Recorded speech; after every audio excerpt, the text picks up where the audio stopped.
Curry 崛起的时候，真的是矮个子的一个新的指标，常常可以花1个小时的时间，从各种不同的位置，然后练投2分球或是练投3分球。这个跟建模有什么关系？Hello， 大家好，欢迎来到魔剑队，我是雷西教师阿如。今天的话呢，我们要来介绍的疑难杂症是，对于3D 建模来说，日常练习是非常重要的一件事情。那阿如准备的小故事呢，就要从国中讲起了。因为我那时候非常痴迷打篮球，那每一节课下课的时间呢，大概就是10分钟，所以你要杀去篮球场上，然后跟班上的男生，然后3对3斗牛，你还要分配队伍罚球，然后决定谁先攻。那些年，其实我们追的 NBA 球星啊，都无非都是篮下的厮杀策略。所以以阿如的身高，现在158，然后当时是152的时候，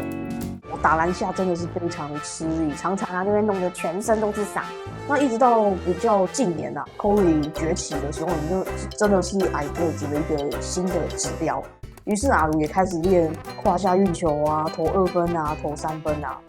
那常常可以花1个小时的时间，从各种不同的位置，然后练投2分球，或是练投3分球。那时候的基数就是以100球为基底，那你只要1球，弹出去或者是没进或者怎么样，就 NG 全部重算。那真的是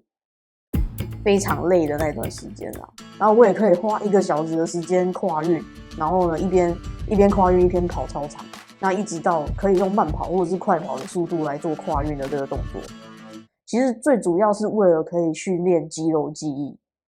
那当然那时候有人会觉得说阿如这样很偏执，可是多年累积下来，其实略有小成，至少比较不容易被人家盖火锅了。那讲到这里，你可能会觉得说，这个跟建模有什么关系？其实观念是相通的，因为射手必须要每天练习，然后反复的在各种不同的角度，然后投出大量的2分球或者是3分球。你总不可能一招走天下，你只会拔刀术，万一人家闪过去之后呢？那我们在建模的时候呢，其实也是这样。这些再简单不过的题目，或者是你觉得这个这么简单，我干嘛要再画的东西？可是反复的练习，其实你都不会亏到，因为你也是在熟悉软体、熟悉指令，然后把它形成你的，我们不能说是肌肉记忆，比如说精神记忆好了。那把它形成出这种记忆之后呢，其实以后不管遇到什么题呢，就比较难不倒你咯。OK， 我们今天小故事的分享呢就到这边，我们下一支影片再见咯，拜拜！感谢各位的收看，欢迎按赞、订阅或分享阿如的频道哦，我们下个影片再见咯。